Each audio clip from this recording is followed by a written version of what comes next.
Be quiet all around, guys. Pictures up. Okay. Roll sound. All the fads and all the kicks of billionaires have come to this. I'm the planet of rock and roll, and they're the poppers, they're alright. Got the stoppers on their side. Oh, man, the super size. Hell yeah! And action!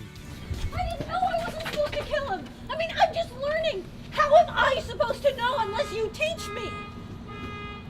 Hey. Still rolling. Thought it would be interesting to write the story of a superhero who wasn't super at all and was just a crazy guy basically going around beating people up with a pipe wrench. Cut. That was great. The script was probably the best script that I've ever read, and I instantly knew when I read it that I wanted it. Halfway through the script, I actually called the agent and was like, I love this movie. I love it. I was 22 pages in. I'll never forget, I was so moved by it. I thought it was moving and funny and weird and fantastic and unlike anything I'd ever read, and what an amazing character.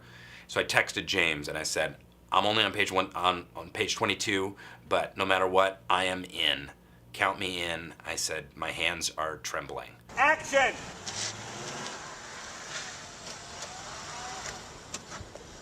Sarah! I feel really grateful about the cast. Rainn Wilson has been attached for a while, and he and I have been working on trying to get this made for nearly a year. When I got involved with the film, you know, Rainn was Frank, and so I've only ever saw Frank as Rainn. Action! My neck!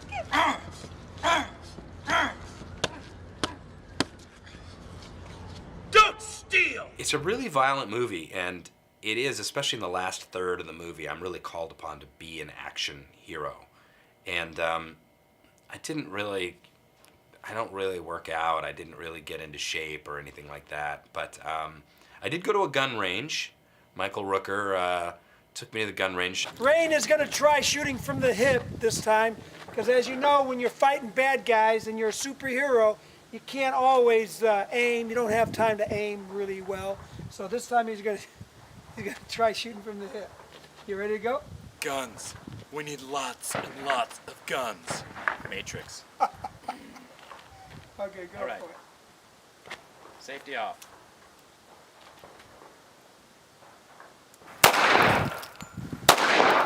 Shit!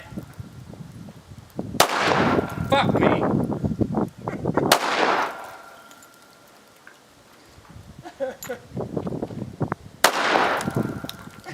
Okay, that's good. That's weird. I'm glad I did that because on the day, we had so few takes, I had to be able to just step in and blow people away with just a very simple, rudimentary, kind of amateurish kind of ferocity. Action! 1, 2, 3, bang! 1, 2, 3, bang! Please, don't kill me. 1, 2, 3, bang! 1, 2, 3, bang! Fuck yeah. Excellent. Cut. Every single person we offered this movie to basically has said yes. So we were like, who would be the best person for Libby? Well, that would be Ellen Page. Well, we're not going to get Ellen Page, but what the heck? Why not offer it to her anyway? And we offered it to her, and she loved it and wanted to be in it. And then we're like, who would be the perfect Sarah? Well, Liv Tyler would be the perfect Sarah, but there's no way. She's way too big of a movie star. She's never going to want to do this role. But let's go ahead and offer it to her anyway. We offered it to her, and she wanted to do it.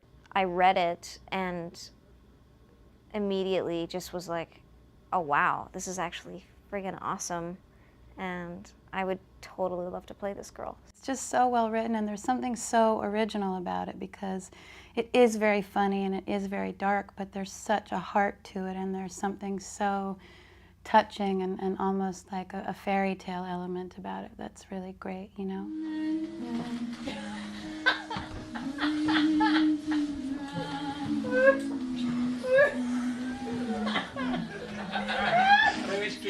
Oh my god! Were you able to see that at all? Or? Yeah. That's it. That's the shot. That's the first shot. And then we have another piece of rolling furniture over on the other side. That's moving in a different direction. Jesus in the background. Yeah, Jesus in the background. It was really interesting for me. I'd never really played a part like this before. And I was really nervous about portraying someone with a drug problem just because, not that I'm so, good or anything, but I'm a mom and especially I think kind of getting into the character was tricky for me because I always do a lot of preparation and, watching films and kind of coming up with the character and everything, but I really couldn't go there until I got down here. It's like an 80s hairdo.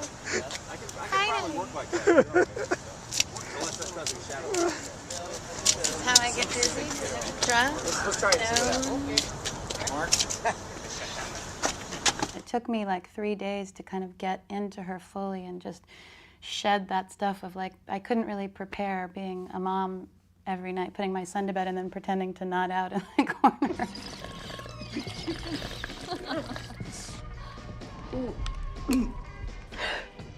Honey, close the fucking door. I want to see what you've thought about working with Kevin Bacon. Who? Kevin Bacon. Kevin Bacon? Is that a made-up name? Yeah. Is that a comedy name? Yeah. Because of the... I like working better with Michael Sausage. I don't understand. Kevin Bacon as Jacques has been one of my favorite actors since I was a kid, really. In fact, I've met Kevin Bacon once 10 years ago, and what I said to him was, I said, you are my favorite actor in the world, along with Mr. Peter Falk.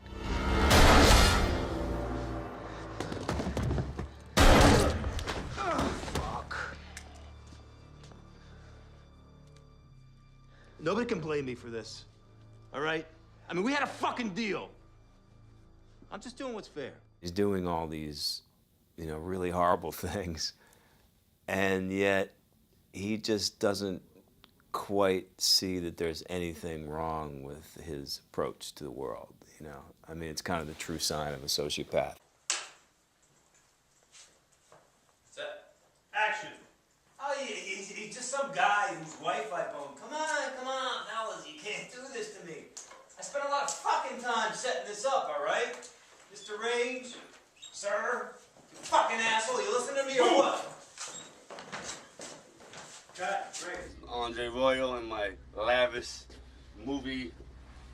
movie-sized trailer.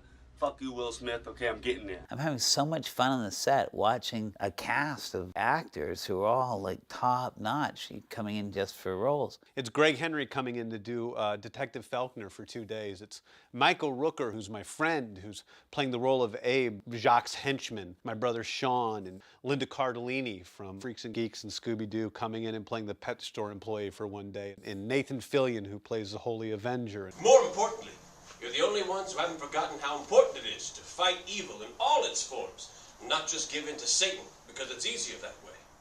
Get away from that food, demons will! You'll never stop me! That's right, I won't. But the power of Jesus Christ, our Savior, will. Dear sweet Jesus, bathe my hand in the holy power of God. Is that the Holy Avenger? Oh my God. He's a tall drink of water. I'm Miranda. Miranda, I'm Nathan. Nice to meet you. Pleasure. One of our producers, along with Ted Hope. Hey, Nathan. Nice to meet you, Ted. Thank you for the job. I had a lot of things in the script that weren't quite developed that wanted to grow and become larger. And one of those was the character of Libby, who was a character I think I fell in love with on my first pass through the screenplay, and she just wanted to be a bigger part of the movie. So I kept writing more and more scenes with Libby. Libby is definitely interesting. Despite her incredible thirst for violence, has this very childlike purity about her, where nothing about her is jaded or contrived. It actually is all very, very sincere. She's just so incredibly in the moment that she almost has blinders on. Action!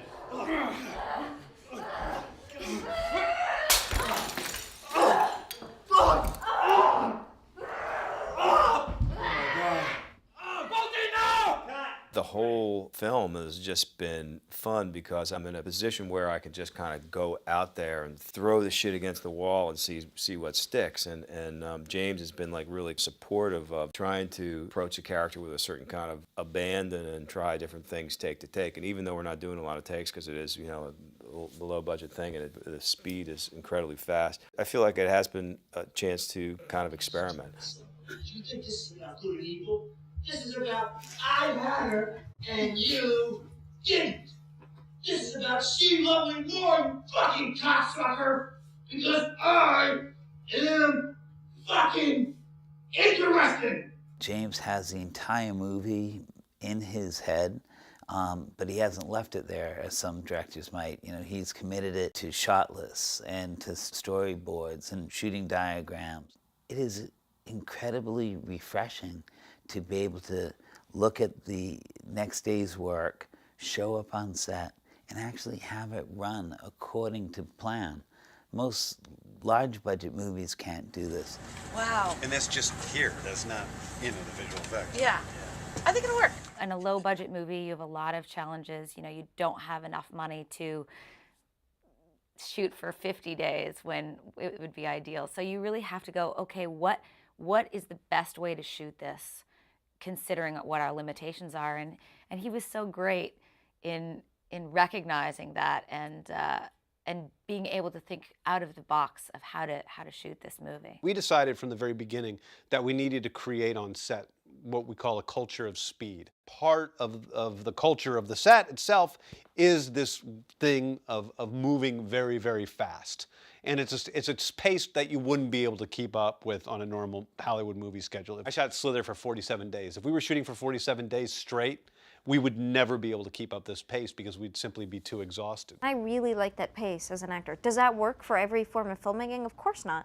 But it's enjoyable, that speed and that pace and the closeness and the smallness of everything, and it kind of feels like guerrilla filmmaking. We do not have time, I repeat. I'm running upstairs. We do not have time for Rainn Wilson to get a cup of coffee. We've got to move. We're already 8 minutes behind. It's funny because it's such a sort of guerrilla style of shooting. We're shooting on the red, and it's all very fast. It's been, I think, a 24-day shoot, so we're shooting, you know, what might take 4 days on a normal movie, we're sort of doing in 1 day. So there's an energy and a pace to that where you just sort of have to, you know, come in fully prepared and just kind of go with it. Action! Shut up! Energy translates onto film. And I wanted that to be something, that culture of speed, to be something that would actually serve the film as opposed to something that would detract from it. That is, the energy of moving so quickly would influence the pace of the picture, the way the story is told, how it works, you know, and hopefully the audience will feel that energy coming off the screen. What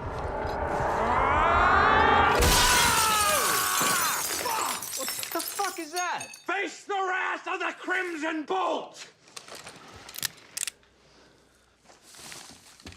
That's Sarah's husband, man. That's him. Fuck, he saw everything. Go get him, go get him, go on. Go. Motherfucker! There. There are 68, I think, visual effect shots in the film. We have Rainn Wilson preparing to have his brain touched by God. These alien tentacles are going to enter the frame in his vision, holding little rotary saws, and come back, clamp him down, saw into his scalp, peel back his scalp, reveal his brain, and then the ceiling, the sky is going to open up, and the hand or the finger of God is going to rub that little brain of his. How do you film that? Action! Pull away! Something's above you, Rainn. What is it? Plup! Plup! Just pull it. What is that? God. We had those little thin pieces of metal with little balls painted in green, and they come and they touch like this. This is to create the interaction that those tentacles will do in the end product.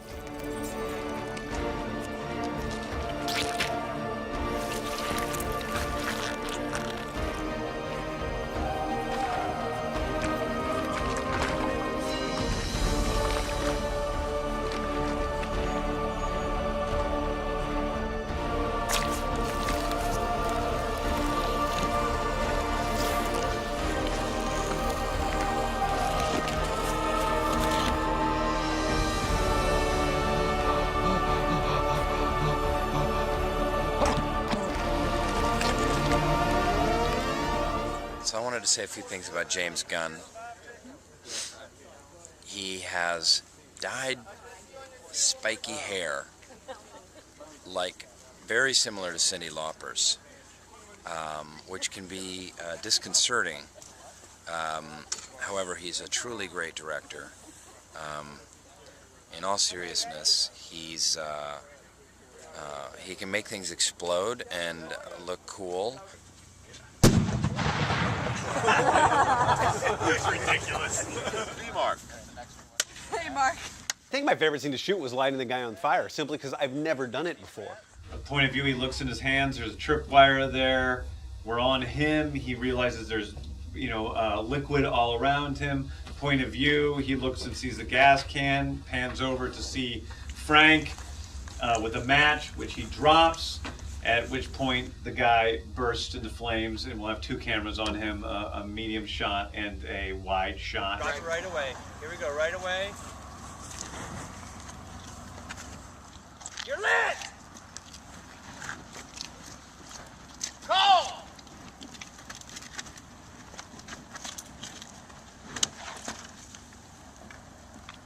Out. Cut.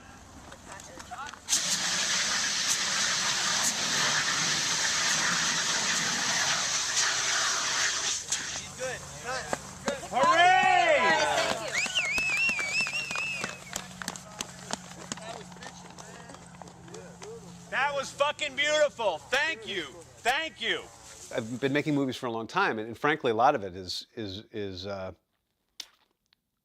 not boring. It's just it's stressful. I don't always enjoy it. But lighting the guy on fire the other night, it was a totally new experience to me. For some reason, I've never been able to light a guy on fire, and it was exciting and something new, and I didn't know what was going to happen. I was hoping people weren't going to die, and then when everybody lived through it and the footage looked good, I was very excited. This thing's real. It's real, yeah. I know this is real. Yeah. It's real sharp. Don't turn back into it, Kevin. Yeah. Keep walking, bro. Keep walking. I actually think the bigger danger is to Rainn grabbing her, so just be careful. Thank you, James. James is awesome because James is just one of those people that's so incredible to work with because he just loves filmmaking. He has this vision and this incredibly assured hand and guides you through it, but is so open to what you have to share. From first discussing Libby to working in the scene we just shot, just absolutely always enjoy working with James. He's so much fun, and I hope I can do it again. It's truly been a privilege working with him and his gay hair.